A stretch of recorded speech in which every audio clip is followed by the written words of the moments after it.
রাত পোহালে ঢাকা বিশ্ববিদ্যালয় কেন্দ্রীয় ছাত্র সংসদ, ডাকসু ও হল সংসদ নির্বাচন। 9 সেপ্টেম্বর মঙ্গলবার সকাল 8টা থেকে বিকেল 4টা পর্যন্ত 8টি কেন্দ্রে ভোট গ্রহণ অনুষ্ঠিত হবে। আগের চেয়ে এবার ডাকসুতে ব্যালট পেপার আকার বেড়েছে। এবার ডাকসুতে থাকছে 5 পৃষ্ঠার ব্যালট, আর হল সংসদে থাকছে 1 পৃষ্ঠার ব্যালট। ভোট দিতে হবে অপটিক্যাল মার্ক রিকগনিশন ও এমআর শিটে।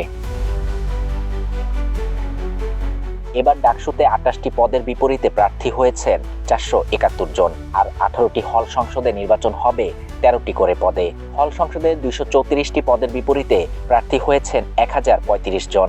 অর্থাৎ সব মিলিয়ে এবার ভোটারদের 41টি ভোট দিতে হবে। ভোট প্রদানে শিক্ষার্থীদের উৎসাহিত করতে 3টি অনুষদ ও একটি ইনস্টিটিউটে সভা করেছে বিশ্ববিদ্যালয় প্রশাসন।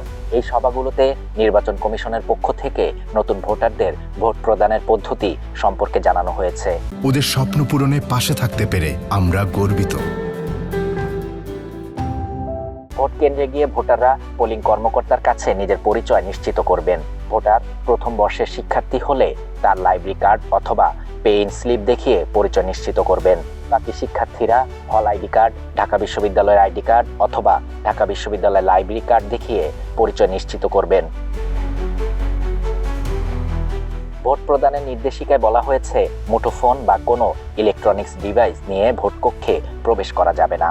ব্যালট পেপার থেকে পছন্দের প্রার্থীর নাম ও ব্যালট নম্বর খুঁজে বের করবেন ভোটার। এরপর পছন্দের প্রার্থীর নামের পাশের ঘরে স্পষ্টভাবে ক্রস চিহ্ন দেবেন তিনি। খেয়াল রাখতে হবে ক্রস চিহ্নটি যেন ঘরের বাইরে না যায়। পছন্দের প্রার্থীকে ভোটদান শেষে ব্যালট বাক্সে ব্যালট পেপার জমা দেবেন ভোটার। কেন্দ্রীয় সংসদ ও হল সংসদের জন্য 2টি আলাদা ব্যালট বক্স থাকবে। ব্যালট পেপার ভাঁজ না করে সেগুলো নির্ধারিত বাক্সে ফেলে ভোটার তার ভোটদানের প্রক্রিয়া সম্পন্ন করবেন। অপরদিকে নির্বাচন কমিশনের তথ্য অনুযায়ী যেসব শিক্ষার্থীর দৃষ্টি প্রতিবন্ধকতা রয়েছে আর ব্রেইল পড়তে পারেন, তাদের জন্য প্রথমবারের মতো ব্রেইল পদ্ধতিতে ভোটদানের ব্যবস্থা করা হয়েছে। তবে যারা ব্রেইল পড়তে পারেন না, তারা আরেকজনের সহযোগিতা নিয়ে অন্য সবার মতোই ভোট দিতে পারবেন।